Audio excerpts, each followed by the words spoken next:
now watching Compton Rick Rock TV. Let's get to the content. Is it jealousy or is it principle? And what I mean by jealousy is it people jealous because you making more money off their community on the internet than they making on their channels, or it's just principle law? Hey man, y'all shouldn't be speaking on my set, putting in y'all titles. Well, this been going on for a long time, and coming to find out, I went and found the video that was probably up 4 weeks ago that got 19,000 views. That's talking about the community that I come from, in particular Compton in general. And when I seen this is just one of the few I seen on here of dudes that have made a lot of money, and nobody from my community got a dime. I didn't get a dime, and I'm not a hater. I really don't care, man. Get your money, make your money. Get your money. If you found the way to make some money, you got the mind and you smart to sit here and capitalize off street activity, do it, because it's been going on as long as I know. Since I was a kid, I've been seeing rappers and actors and everybody else portraying the street life or either in the street life and using some of those street neighborhoods to make millions of dollars. So for me to get on here and say, I'm not going to do it, you won't hear it from me. I'm going to get the money. I'm going to get what I got coming. The streets owe me.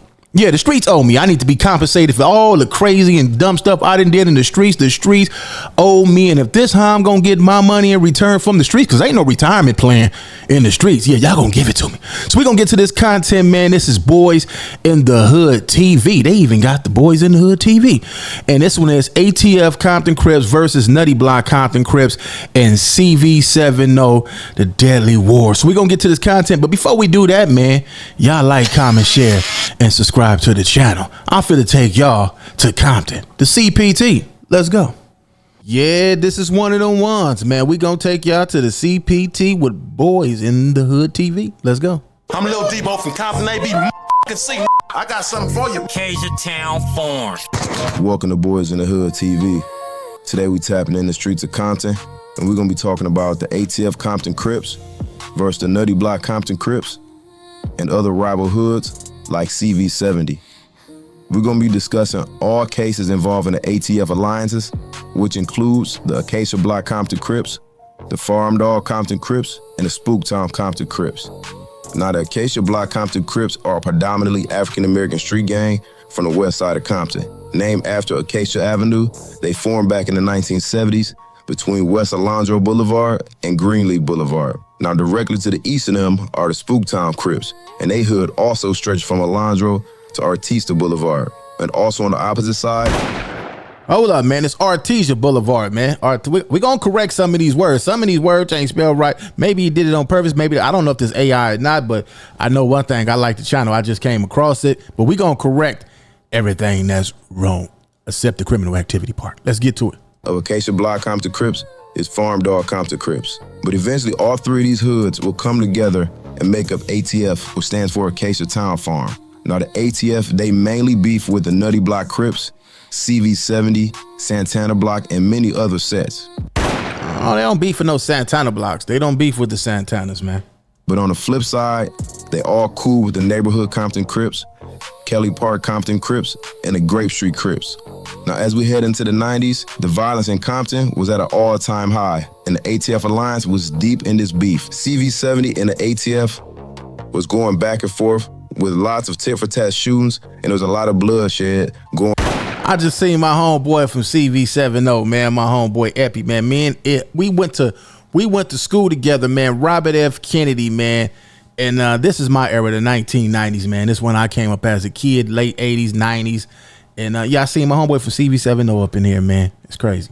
When we went to school together, man, it's different now, man. We grew up with a lot of these dudes. At least I did, man. And on June 22nd of 1991, at around 7 p.m., 4 members of CV70, including Delfino Muniz and German Lopez, was parked by a nearby alley, sitting close to Acacia Block Compton Crips hood. Inside the car, they had guns, which included a semi-automatic with a banana clip holding 30 rounds.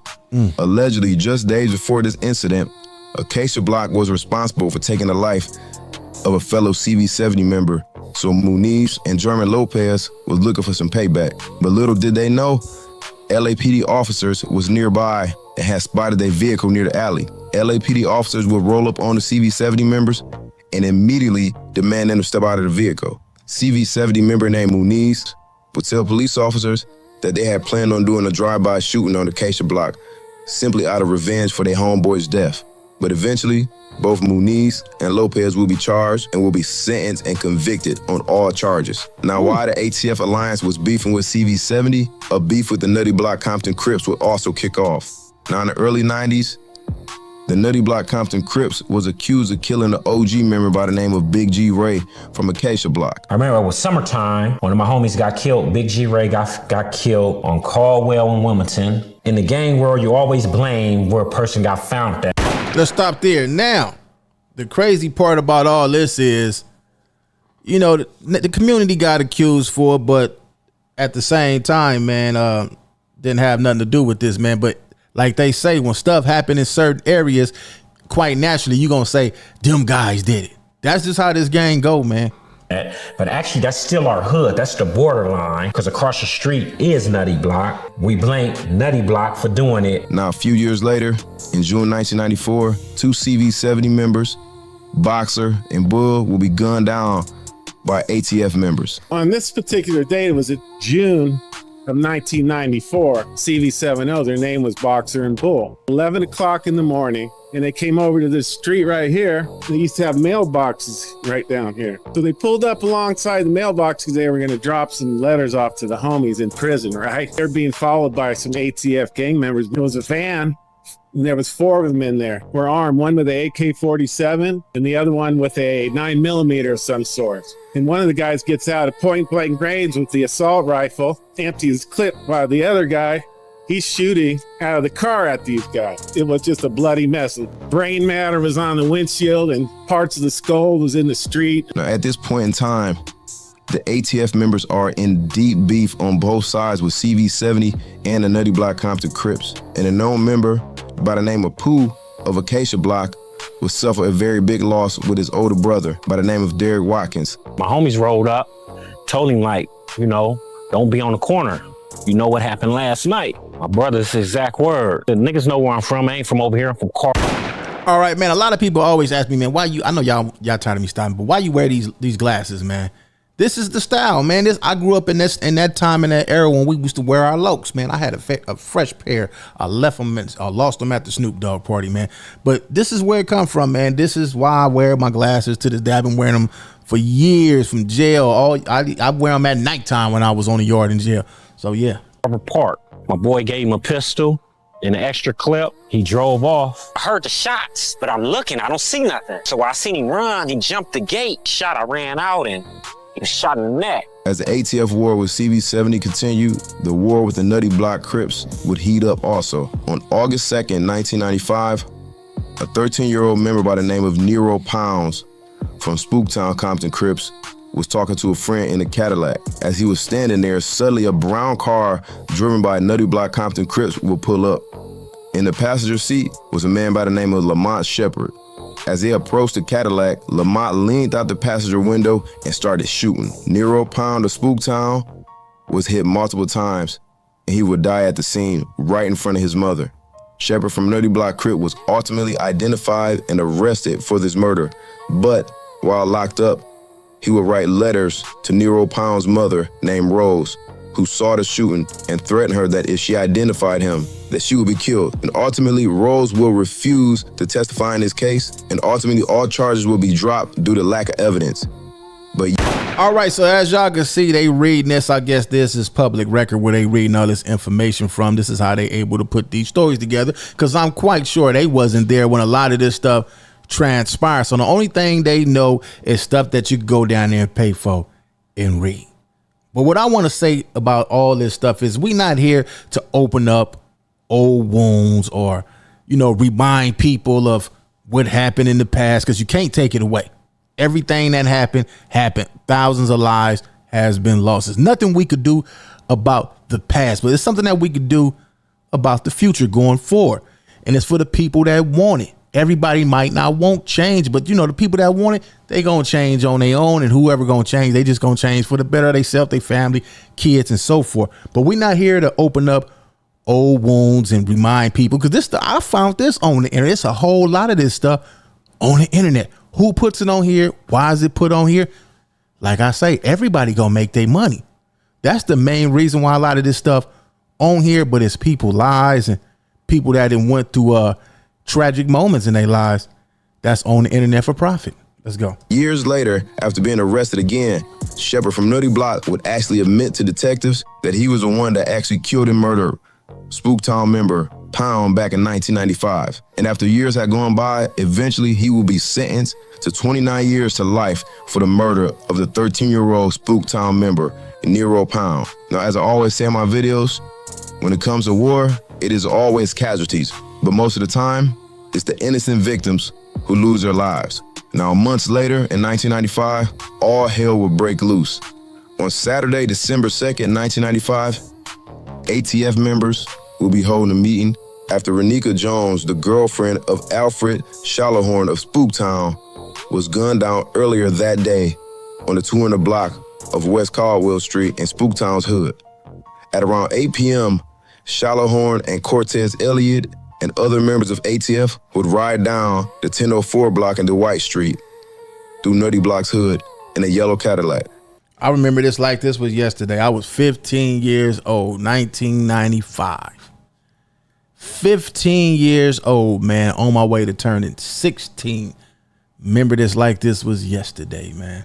Elliott would spot Keenan Faulkner and two teenage girls named Angela Southall and Ronice Williams standing in the driveway. Faulkner, Southall, and Williams were all getting ready to go out for a night of skating, when suddenly moments later, armed with an AK and a Tech-9, both Shallowhorn and Elliott of ATF would open fire on the group.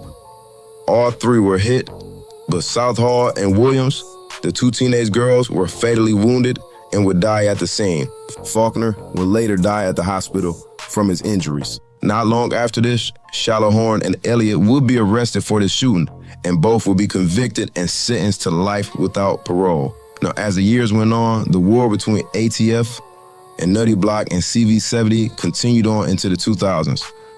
On June 4th of 2007, Acacia Block Crips subset called Almond Block, which included Jimmy Burton, DeJuan Oliver, and other Crips, who all stood nearby a Greyhound bus station across the street when they spotted a known Nutty Block Crip named Keith Hardy. Jimmy Burton would ask a female for her bike to use to go across the street, but she would absolutely refuse. Once she said no, he would go ask his homeboy for a bike, and he would then ride across the street towards Keith Hardy, armed with a revolver in his hand.